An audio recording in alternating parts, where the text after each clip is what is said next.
The sky cracked open above Salarath. The Harathi capital, once a sprawling marvel of crystalline architecture built into the cliffs of Varn, was dying. A white hot beam tore through the city's northern sector, turning towers into columns of flame and smoke. Shock waves rippled down avenues once teeming with life, shattering windows and hurling debris like shrapnel. The protective dome, one of the last, buckled under the force, its iridescent surface flickering, then collapsing in a burst of failing energy. Screams echoed between stone and steel. Another impact shook the earth. The ground split in Market Quarter Theta, swallowing a tram line and half a dozen storefronts. Above, sleek obsidian ships circled in low orbit. Their weapons platforms glowed, calculating. They moved in silence save for the aftermath they left in their wake. Siren tones wailed from towers now hollowed by heat. Emergency beacons pulsed red against a darkened midday sky. In the streets, panic surged like a tide. Hurrian civilians, tall, narrow-shouldered bipeds with bark-textured skin and luminous yellow eyes, ran with bundled children and precious keepsakes. Their voices, melodic in peace, now broke in panic as they funneled into subterranean shelters. A father stumbled, clutching his daughter. Blood streamed from a gash across his chest, but his grip didn't falter. Around him, others fell, struck by debris or simply overtaken by the chaos. Medics, pale-scaled and silent, worked with grim focus, knowing their work delayed the inevitable. Inside the central defense spire, Counselor Derek Malson stood before a fractured hollow map, one hand pressed to his brow, the other clenched at his side. The map was red entirely. Every district, every defense satellite offline, destroyed. "Confirm again," he said, voice ragged. The officer beside him, younger, shorter, sweat streaking the sides of his dark chitinous face, gave no preamble. "We've lost the final shield array over the central ring. Orbital batteries are gone. Southern bunkers report full saturation. Civilian shelters are holding, but for how long, Counselor?" Melson exhaled, the breath quivering. His mandibles twitched as he turned to the others seated at the circular table. 13 figures, all elder males, former generals, scholars, religious leaders, sat in silence. General Thuram, broad, scarred, and still wearing a half-burnt uniform, pushed away from the table. "It's over." The silence deepened. A flicker of defiance lit in Koval's eyes. "No," snapped one of the scholars, Elder Koval. "We can rally, fall back to the eastern valleys, merge with resistance cells." "There are no valleys left," Jack said flatly. "The planet is already a tomb. All that remains is when the smoke stops rising." Melson leaned forward. "We are not entirely without recourse."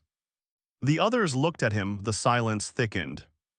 "Below the city," he continued, voice steady now, "in the old catacombs beneath the Temple of the Nine Flares." Elder Reth stiffened. "You cannot mean." "I do." "That device is sacred," Reth spat. "It was not meant for desperate hands. It was a gift from the Ascended Ones. It was a warning." "It was a warning," Jack cut in. "And we ignored it. We held on to stories and myths because they were more comforting than facts. That obelisk wasn't placed by God's wrath. It was left by them." The word hung like leads. "Gather the circle," Melson said, turning from the table. "We're going down." The entrance to the temple had once been a place of pilgrimage, tall stone columns encased in glimmering mineral resin designed to catch sunlight and refract it into spectral rainbows across the inner sanctum. Now the air was rife of smoke, and the floor was littered with dust from the tremors above. They passed through without ceremony. The descent into the lower catacombs was steep, cut into the mountain's bones centuries before the city was born. Torches ignited as the antechamber's sensors detected their presence. Blue flame flickered along the wall grooves, revealing ancient carvings, spirals, star charts, war. And at the center of the chamber, the obelisk. It stood 3 meters tall, jet black, matte, but patterned with hairline etchings that pulsed faintly, almost imperceptibly, as if remembering light from another time. Around its base, 3 concentric rings sat embedded into the floor. Bronze, tarnished, engraved with text no Hara alive could read. Malson stepped forward, the circle of elders watching in heavy silence. "I read the scroll once," he said. "The original, transcribed from the survivors of the silent Exodus. They spoke of a message left behind by the ones they called the Lost Warborn, creatures of fire and purpose. Their name was short, sharp humans. No one spoke. They left this," Malson continued, "with a single instruction. Do not use unless freedom is dead." Elder Reth's voice cracked. "We don't even know what it does." "No," Malson admitted, stepping toward the first ring. "But we know it was left for moments like this." He placed his hand against the outermost ring. It was cold, too cold. Counselor, a voice called from behind, but it was too late. Malin pressed. The ring shuddered, moved. It rotated clockwise with a grinding sound, the grooves lighting up in amber light. The second ring began to glow. Another hand, Elder Zoran moved forward, silent, tall, skeletal. He pressed the middle ring. This one turned slower, pushing back slightly before giving way. The light became red. The innermost ring awaited. Then General Jack stepped forward and placed his hand firmly. The moment his palm touched the surface, the room fell silent. Even the tremors from the bombardment above seemed to still. The third ring rotated with a low hum. The obelisk surged with light from bottom to top. Not in pulses, one smooth ascending wave like a circuit completing for the first time in millennia. A loud crack echoed through the chamber. From the apex of the obelisk, a thin rod emerged, metallic and spiraled, and released a silent pulse. It shimmered upward, phasing through rock, steel, and sky without resistance before vanishing into the stars. It vanished within seconds. Silence reclaimed the chamber, the three rings now glowing with soft red light locked in place.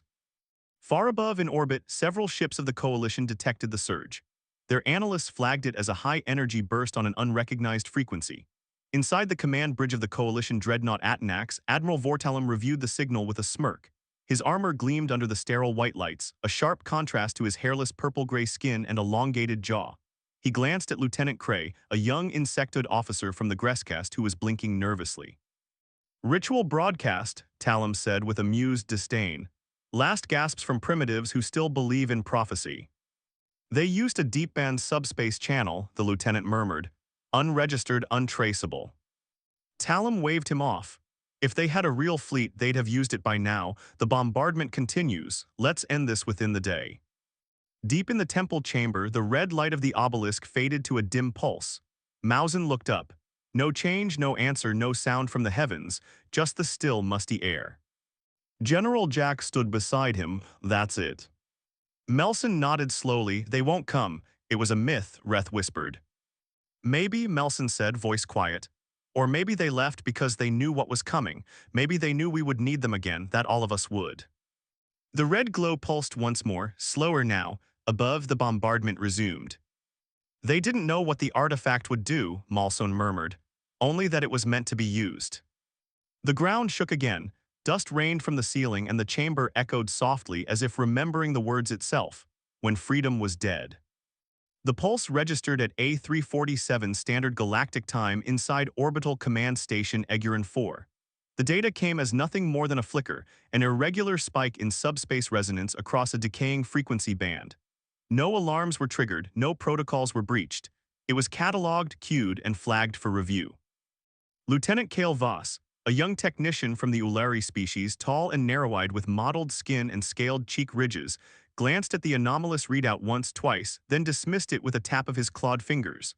Another pulse from a dead relay or a decaying wormhole fragment, most likely. He didn't bother to tell anyone. Minutes later, the pulse replicated, stronger, more defined, like a note held too long. Inside the Coalition flagship Atanax, Admiral Vortalum stood before a wide holographic projection of Varn 9, its atmosphere marked with scar tissue from continuous orbital strikes. He had not moved in hours. His pale violet skin gleamed under the bridge's harsh white lights, the rigged plates across his skull catching faint glints from the command displays. His fingers rested calmly on the rail, observing, calculating. "Their outer districts have collapsed entirely," reported Commander Yerrickthun, stocky and wide-necked, a Kravari tactician bred for siege logistics. "Civilian clusters have been reduced to heat signatures. No return fire, no liftoff attempts." "And the central districts?" Talum asked, his voice low, deliberate. "Still shielded, fragmented, but active. Most likely those remaining are gathered in the capital caverns. They've nowhere else to run." Talum nodded once. "Continue until atmospheric collapse is total. Let the dust settle over their monuments. The less rubble we need to crush, the better." Then a soft tone echoed across the bridge. An alert, Commander Thun turned, eyes narrowing. "Unregistered subspace activity, origin planetary surface, frequency unknown." Another tone followed, a low-pitched modulation repeating. Thun raised a brow, could be a distress signal. Talum didn't turn, or a death chance. "Should I flag it for signal intel?" A pause, Talum allowed a faint smile to touch the corners of his mouth. No, it's nothing, just a superstition cast into the void. Let them howl to the stars before their end. I want bombardment completed in 36 hours. Understood. No one questioned him. 35 hours later, the silence broke. It began with a ripple at the outer edge of the Varn system, just beyond the orbital reach of Coalition forward posts.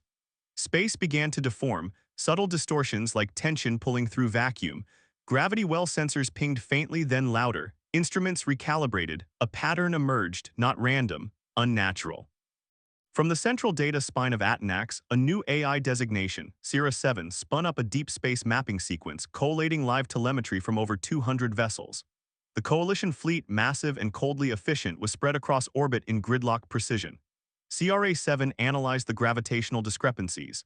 It initiated spatial scans across 180 degrees of parallax and determined the anomaly was growing. A comtech on the auxiliary station, a Velian female with translucent skin and spider-thin limbs, looked up. "Admiral, something's coming through." Talum turned, his smile gone. "Define something." Unknown mass signatures, multiple, no transponder codes, no spectral emissions. They're not broadcasting anything. On the central screen, space warped in silence. Thin ripples bending starlight like heat over metal, too smooth to be natural. One, then three, then dozens, 58 contacts within seconds, then over 200. They arrived in perfect formation, silent. No flashes of sublight engines, no ripple of faster-than-light exit burns, just presence, mass, and motion where nothing had been. Bridge silence fell like a cut cable. Talum's breath froze for a fraction of a second, his pupils dilated just enough for the crew to wonder if he recognized something. His voice low but tighter now. "Are they Heian?" The tech shook her head. "Negative, no known IFFFs, no emissions, hull designs are unfamiliar, composite readings are inconsistent." "Bring up telemetry overlay, have Sierra cross-reference Galactic archives. I want identifications." The lights dimmed momentarily as Sierra processed the command. In the background, the tactical table displayed the objects encroaching steadily into the system. They moved with surgical symmetry. No drift, no reactionary positioning. Their exterior form shifted subtly in real time, as if adaptive to their surroundings. "They're not aligning toward the planet," Thun muttered. "They're aligning toward us." Tum's fingers clenched against the railing. "Run full-spectrum scans, wake the defensive batteries. I want confirmation of intent." Still no signal came from the newcomers. No hail, no warning, no sound. Inside the data core, Sierra's systems began to slow. The AI paused its current search protocol and started over twice. Unusual, it attempted a deep match scan, probing the lowest layers of archive, forgotten conflicts, sealed treaties, abandoned alliances. Then the system paused, glitched. The lights dimmed again. One of the status bars froze mid-cycle. A dull hum filled the bridge, as if the ship itself had started listening. Sierra's core loop restarted, then stalled. Sierra halted its voice functions, then rebooted core linguistic processes. Another pause, then partial match found. Talum stepped forward, display on the bridge screen. One entry unfolded. A species human. Classification extinct. Last known activity, Epoch 999 ZT4. Treaty presence null. Threat index classified. Status extinct. Perceived capability unsurpassed. Response protocol locked. Peril assessment in. The voice stuttered, the text looped, reformatted, blinked, then froze. The final line displayed steady now, rendered in red across the bridge wall. A species humans. Status extinct. Terror level unquantifiable. Sierra's voice, now metallic and flat, rebooted once more. A pause, then species, humans, status extinct, peril incalculable. The room held still, cold, and in the space beyond the stars the black ships waited. A single human vessel moved, just one among the hundreds in perfect formation. It was the only anomaly, its trajectory shifting by mere degrees as if adjusting for gravitational drift. The movement was minuscule, almost imperceptible, but it rippled through the Coalition ranks like a gunshot. Inside the Atanax, Admiral Vortelum stood motionless, hands gripping the railing before the tactical display. Sweat clung to the inner seams of his collar. Around him, the bridge crew worked in absolute silence, eyes locked on feeds that told them nothing and yet said everything. "They're not scanning," reported Lieutenant Krifty, twitching in confusion. "No emissions, no signal sweeps, passive positioning only." But what?" Talum snapped. They're adapting, Kreve said, his voice brittle. Each vessel corrects its alignment in micro-intervals. It's not formation flying, it's choreography like writing a forgotten language in space. Talam's plates flexed along his skull. On the main display, the fleet of black, angular ships drifted into a curved wall between Varn and the Coalition. Their shapes were unnatural, ever-shifting. Where one moment they resembled elongated spears, the next they compacted, narrowed, bent the light around them, silent, watching, judging. No demand had come, no ultimatum, no message, just presence. Long before that moment, the galaxy had burned. Flashes of history pulsed through fragments of corrupted memory, battlefields carved into the crusts of planets, skis shattered by fusion detonations, and starships the size of cities cutting through space like blades through cloth. The humans had been everywhere. They had rewritten maps not with conquest but with sheer inevitability. Their alliances had been few and short-lived, their enemies countless. They didn't spread, they intervened. When they arrived, power shifted. And when they disappeared, the galaxy exhaled. But they hadn't vanished in defeat, they had folded away. One by one, human megastructures had gone dark. Stations collapsed inward and were consumed by exotic matter. Cities lifted from planetary crusts and ascended, breaking orbit under silent propulsion. Entire fleets migrated toward uncharted vectors and blinked out of detectable space. They left behind no signal, no trace, no wreckage, only an absence. And in that absence, the galaxy reorganized itself. The strong formed councils, legs, coalitions. They wrote new treaties, built hierarchies, suppressed volatility. And when lesser species resisted integration, they were guided or crushed. The pattern repeated until the obelisks woke in temples and archives in the hearts of species no one remembered to fear. Silent machines buried for millennia activated in synchrony. No sound, no fanfare, just a signal. Tight band, directional, encoded in human logic and ancient fail-safes.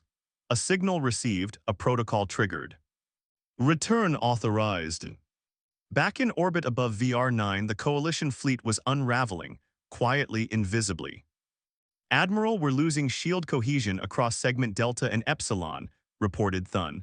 Localized disturbances are interfering with power calibration. Talam's eyes didn't move. Explain. We don't know, Thun admitted. There's no impact signature, no hack, no malware. It's like the field generators are rejecting synchronization, as if something else is setting the phase. Impossible, Kreve muttered. Our shielding tech is quantum locked. External modulation should be. Show me, Talam barked. On the nearest display, a diagnostic schematic unfolded. Two cruisers, Dravik and Elgarin, were marked in yellow. Their shield grids pulsed unevenly, shimmering and flickering in waves that followed no internal algorithm. And then one dropped completely, not collapsed, disengaged.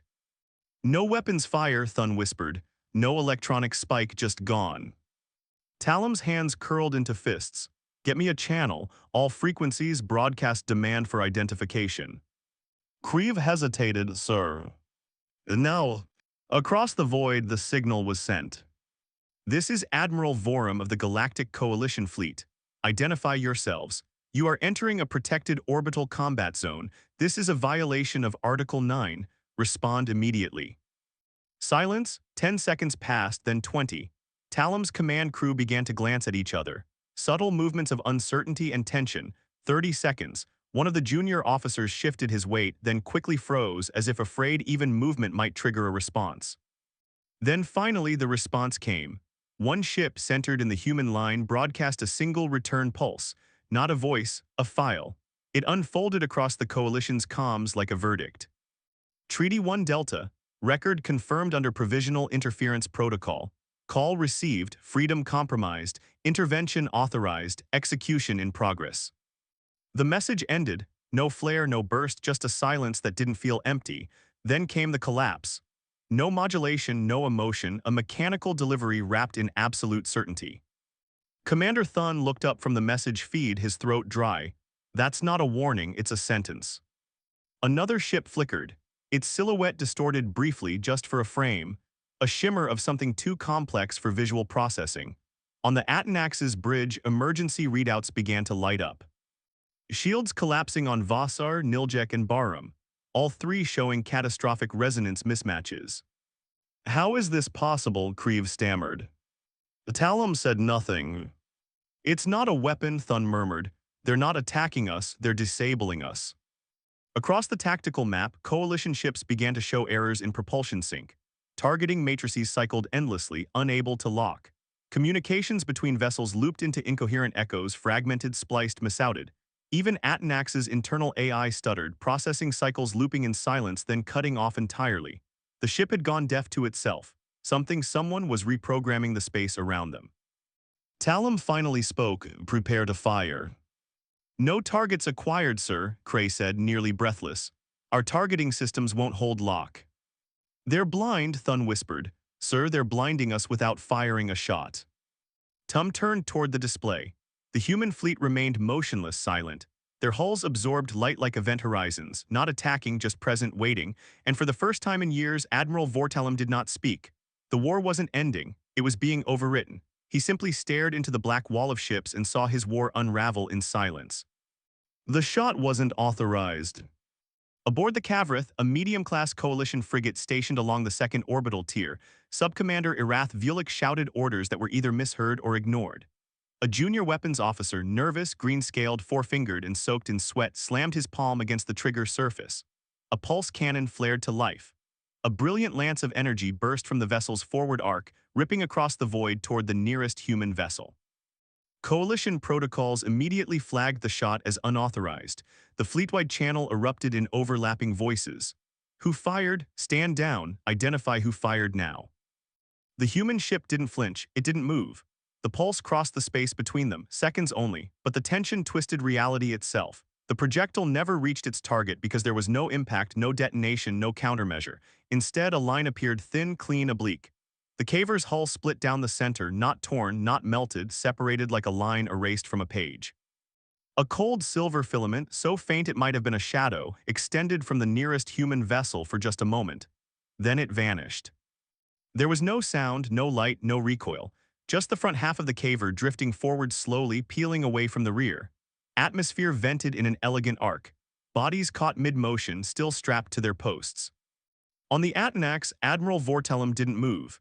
His gaze locked on the tactical display, where the icon for the cav flickered then dimmed.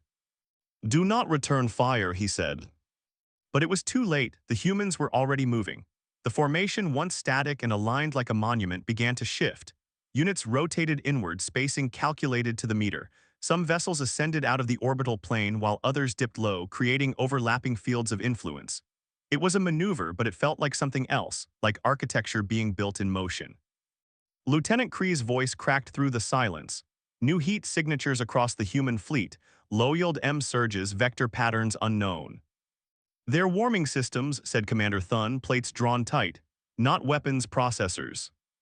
As the humans repositioned, new anomalies surged through coalition systems. Sensors began to spin, literally. Tactical readouts looped endlessly, rotating displays into recursion. Artificial gravity fluctuated on 4 dreadnoughts. Internal comms sparked and cut. A command post aboard the Gorellan reported its own tactical AI had shut down mid-cycle and refused to reboot. "Someone is inside our systems," said Krayev, "but there's no intrusion protocol, no signature."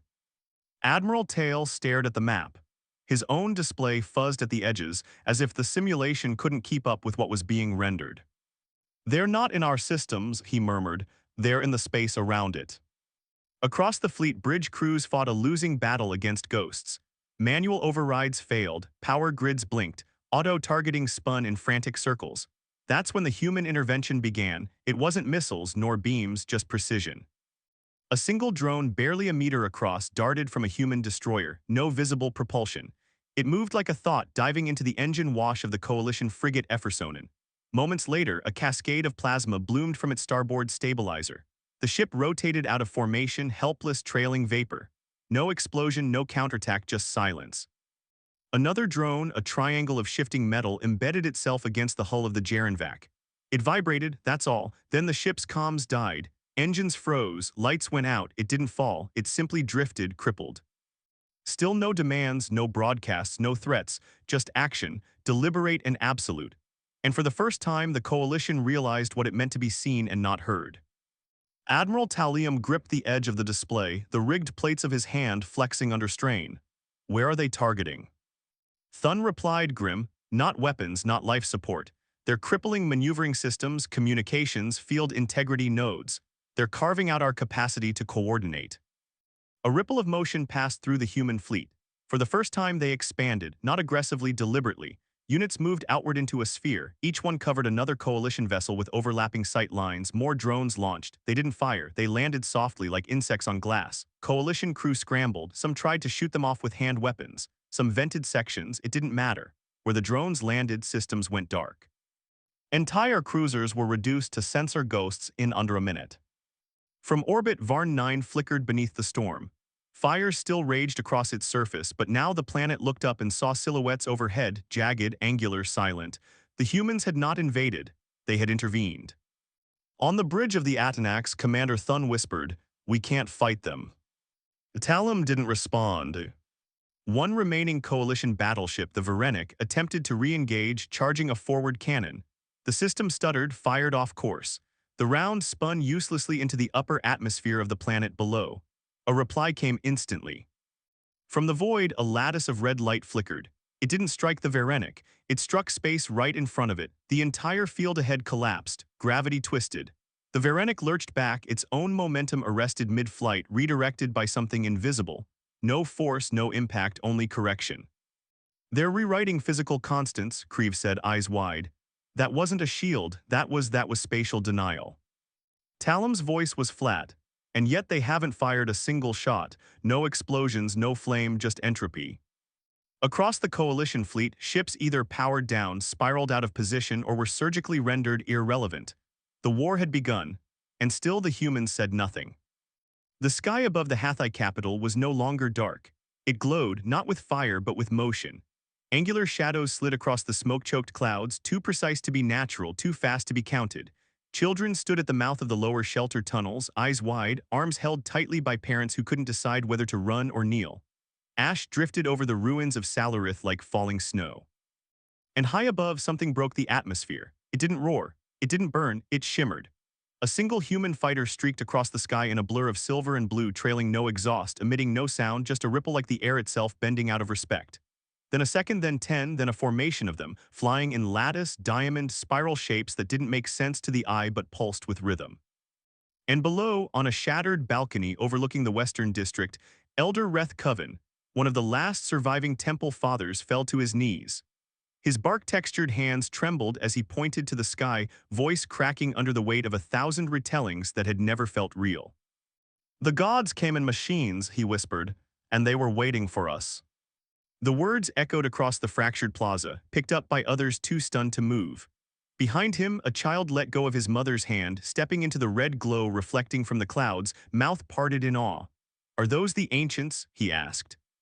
No one answered, because there above Varn, myth had taken form. The coalition fleet, once dominant, was breaking. From the upper vantage points of Salarith still standing spires, the Hathai could see the enemy formation dissolving.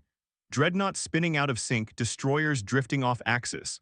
The sky, once crowded with fire, now looked like a field of broken glass. And threading between them with impossible agility came the human interceptors. They didn't emit heat. They didn't register on surviving defense systems. Where they passed, coalition ships faltered.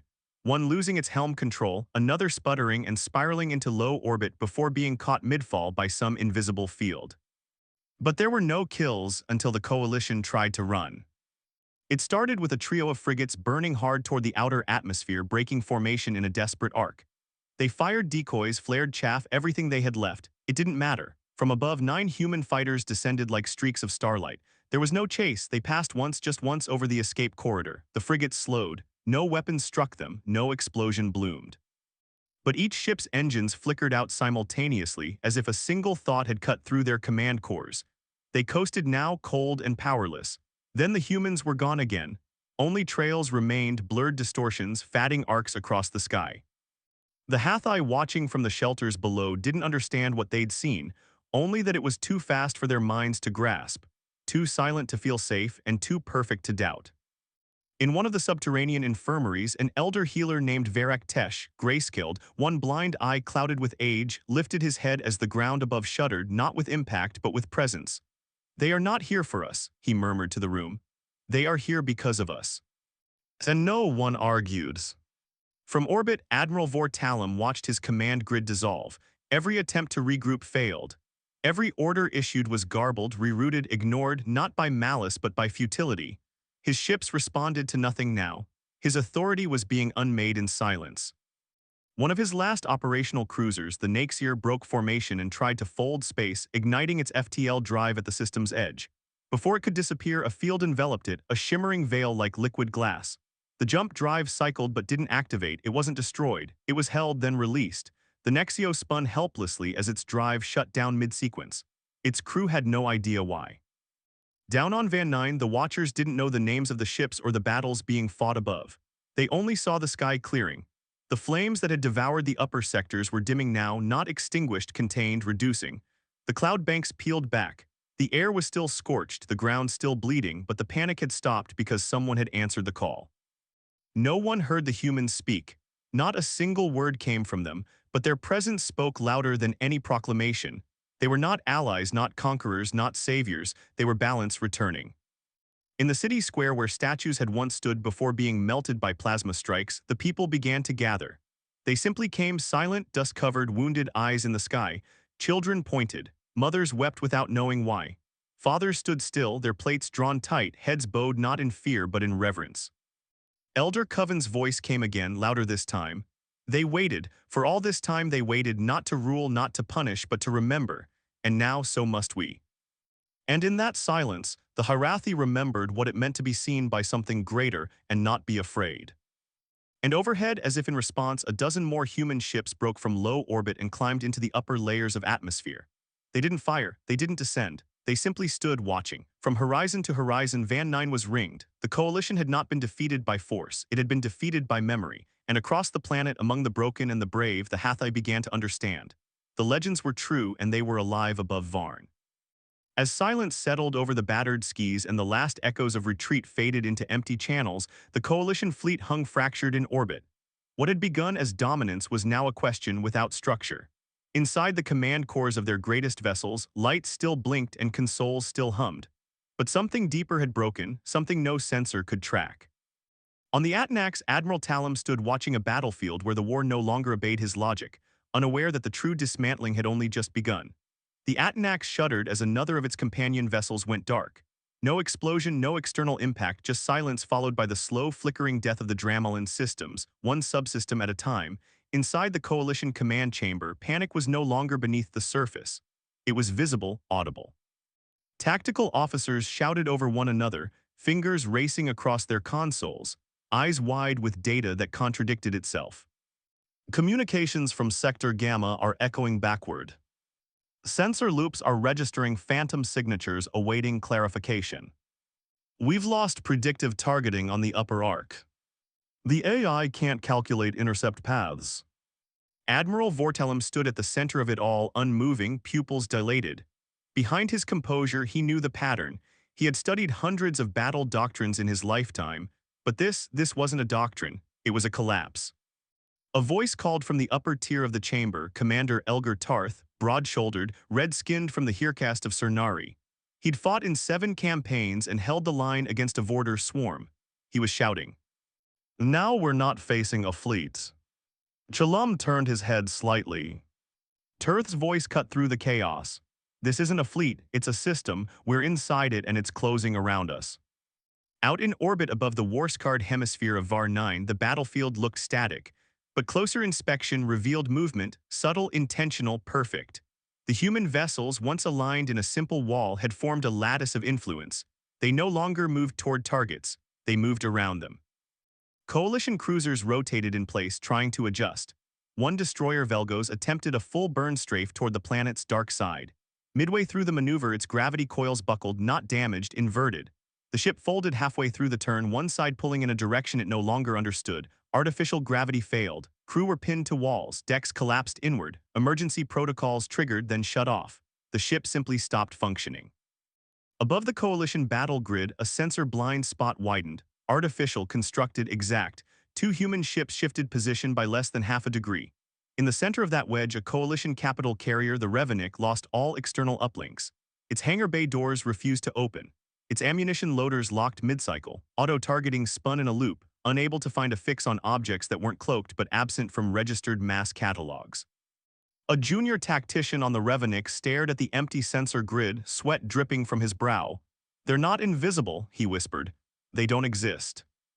Inside the Atanax Sarah 7, the primary tactical AI flickered through 11 processing cores. Data packets crashed, simulations failed, projections looped into recursive contradiction. Across the battlefield, the human vessels continued their silent operation. They moved with inhuman precision, each adjustment calculated to maximize disruption while minimizing energy expenditure. Their hulls gleamed with a matte black finish that seemed to absorb not just light but possibility itself. The Coalition fleet, once the pride of a dozen species united in dominance, was reduced to a collection of isolated vessels. Communications failed completely. Targeting systems identified phantom contacts or nothing at all. Engine control systems rejected basic commands. Ship captains found themselves marooned in space, cut off from central command, unable to assist allies mere kilometers away, and still no human vessel had fired a direct shot. No explosions rippled across hulls. No armor-penetrating rounds tore through vital systems. The Coalition was being undone with surgical precision, not destroyed, neutralized. Admiral Vortelum gripped the railing of his command station. His jaw clenched, plates along his skull flexing with tension. Around him, the bridge of the Atanax, once the pinnacle of Coalition military engineering, flickered and stuttered as system after system registered errors, conflicts, impossibilities. "This can't be happening," he muttered, not to anyone in particular. "We've run simulations against every known species, every theoretical combat doctrine." Commander Thun's voice was hollow. "Perhaps that's why they left, Admiral. They knew what we would become." Outside, the human fleet continued its silent reorganization. 3 capital ships, sleek, angular vessels with no visible weapons arrays, aligned in a perfect equilateral triangle. Between them, space itself seemed to ripple, as if reality were being folded at the edges. "What are they doing now?" Talum demanded. No one answered, no one knew. Then, with terrible synchronicity, the human vessels began to pulse, not with weapons fire or engine flares, but with something more fundamental. The space around them bent and flexed. Gravity wells formed and collapsed. The fabric of reality rippled like water disturbed by a stone. "They're creating a containment field," Thun whispered. "They're boxing us in." Across the Coalition fleet, the last desperate attempts at resistance crumbled. A frigate captain ordered all batteries to fire blindly into the void. The weapons charged, capacitors humming, then silence. The energy simply dissipated, bleeding away into nothing. Another cruiser attempted to vent its reactor core, hopping to create a shockwave. The vents sealed themselves. The reactor stabilized against all commands. It wasn't a fight anymore. It wasn't even a surrender. It was a correction. On the surface of Varn 9, the Hyrathi gathered in greater numbers. They emerged from shelters, from ruined buildings, from hidden tunnels beneath the city. Their eyes, luminous yellow, filled with both fear and wonder, turned skyward. The bombardment had completely ceased. The fires that had raged across the capital were being contained, not by emergency crews but by something unseen, as if oxygen itself refused to feed the flames. In the great plaza of Salarath, Elder Coven stood atop a fallen statue, addressing the gathered survivors. His voice, normally sonorous and musical like all Hyrathi, cracked with emotion. "The scrolls speak truth. The Guardians have returned." A murmur passed through the crowd. Children were lifted onto shoulders to see better. The air felt different, charged, alive with potential. High above, the human fleet continued its silent work. Fighter craft darted between larger vessels, moving with impossible speed and grace. They seemed less like machines and more like thoughts given form, pure intention translated into action without the messy intermediate steps of physical limitation. Back in the catacombs beneath the ruined temple, Counselor Malson stood with one hand still resting on the activated obelisk. Its red glow had intensified, now pulsing in perfect time with the movements of the human fleet above. "They were never gone," he said softly to General Jack beside him. "They were waiting." Jack's expression was unreadable. "For what?" "For us to need them again." In orbit, Admiral Vortelum made his final decision. The Coalition fleet was lost, his authority was meaningless, but perhaps one last gesture remained. "Prepare the Atanax for self-destruct," he ordered. "Set the warhead yield to maximum. If we cannot win, we will at least leave nothing for them." Commander Thun stared at him in horror. "Admiral, the blast radius will encompass half the fleet. There are still crew aboard those vessels." "They are already lost," Talum replied, his voice hollow. "We all are." The self-destruct sequence initiated. On the main console, red warning lights flashed as the ship's AI confirmed the order. Countdown began, 300 seconds to detonation. Then silence. The countdown froze at 299. The console went dark. Admiral Vortelum stared at the dead display. What happened? No one answered, no one had to. Across the bridge, every system began to power down. Not violently, not catastrophically, methodically, deliberately. Lights dimmed, environmental controls normalized, weapons systems disengaged. The Atanax wasn't being destroyed, it was being pacified. And then for the first time, the humans spoke. Not with words, not with language, but with action. A single human vessel smaller than the others, sleek and silver instead of black, detached from the main fleet. It approached the Atanax slowly, deliberately. No weapons charged, no threatening posture, just presence. On the bridge, all eyes turned to the main viewport as the human ship aligned itself perfectly with the Atanax's forward section. It hovered there, motionless, a perfect silver mirror reflecting the Coalition flagship's own image back at it. Then a pulse, soft, blue, gentle, it washed over the Atanax in a wave, not destructive, not invasive, just present. And in that moment, every member of the bridge crew knew with absolute certainty, it was over. The human vessel remained stationed outside the viewport, silent, watching. Inside the Atanax, systems began to reactivate, but differently. Displays came online showing not tactical information or weapon states but navigation data, life support optimized. Communication channels opened, but only to other Coalition vessels, not to weapons control. The message was clear without a word being spoken. You may live, you may leave, you may not fight. Admiral Vortelum stood rigid, his proud posture now a hollow shell. His empire of conquest reduced to permission. His war of expansion ended by silent observers who hadn't bothered to announce themselves before rendering his fleet impotent. "They're letting us retreat," Thun said softly. Talum's jaw tightened. This isn't mercy, it's dismissal. Across the Coalition fleet, the same pattern repeated. Systems necessary for survival and retreat reactivated. Weapons remained disabled. Jump drives recalibrated, but with a single destination parameter locked in, away from Varn 9 back to Coalition space. The humans weren't destroying them, they were sending them home. On the surface of Varn 9, the Hyrathi watched as the night sky transformed. The Coalition fleet, once a looming threat of death and fire, now a scattered collection of retreating shapes. Between them, the human vessels maintained their perfect formation, shepherding the defeated invaders away from the planet they had nearly destroyed. Elder Coven's voice rose above the gathered crowd. They remembered us. After all these centuries, they remembered their promise. A younger Hyrathi, her bark skin still smooth with youth, looked up at him. But what happens now? Will they stay and protect us? Coven shook his head slowly. That is not their way. They do not rule, they do not conquer. They intervene when freedom dies, and then, the child pressed. And then they leave us to remember, so that we may call them again if we must. In orbit, the Coalition fleet limped away. Engines stuttered and sparked, but they moved, guided, herded, permitted to flee. The human vessels maintained their positions, a silent honor guard ensuring the retreat was orderly and complete. On the Atanax's bridge, Admiral Vortelum gave his final order as a conqueror: set course for Coalition space, full retreat. No one questioned him, no one objected. They simply obeyed, grateful to be alive. As the Coalition fleet disappeared into the darkness of space, the human vessels remained in orbit around Varn 9. They formed new patterns now, not defensive walls but artistic formations. Spirals and lattices of silver and black ships dancing silently against the stars. Not a military presence but a reminder. Days passed, the Hyrathi began the long process of rebuilding. The human vessels remained in orbit, silent, watching. Occasionally, small craft would descend into the atmosphere, not landing, just observing. They never made contact, they never spoke, they simply witnessed. And then, 1 week after their arrival, they began to leave. Not all at once, not in panic or retreat, but slowly, deliberately. One by one, the human ships ascended from low orbit, gathering at the edge of the Varn system.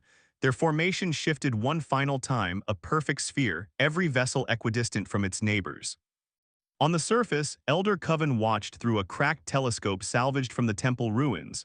Tears streamed down his bark-textured face. "They're going," he whispered, back into the silence. Human fleet hung suspended for one final moment, a perfect constellation of their own making. Then, without flash or fanfare, they were gone, not by conventional propulsion, not by visible jump technology. They simply ceased to be present, leaving only emptiness where they had been.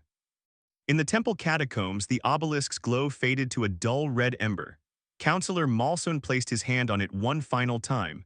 The surface was cool now, dormant. "Will they come again?" General Jack asked from the shadows. Malson nodded slowly. "If we call, if freedom dies. And if we become the ones who threaten freedom, what then?" Malson turned to face him, his expression grave. "Then I suspect, old friend, they will come for us instead." Above Varn 9, the stars shone undimmed by warships or battle. The planet turned silently in the void, wounded but healing. And in the hearts of the Hyrathi, a new legend was born, not of gods or monsters, but of guardians who waited in the darkness, watching, remembering, ready to return. Not as conquerors, not as saviors, but as memory itself given form and purpose. The humans had come and the humans had gone. But they would return when called. When freedom died.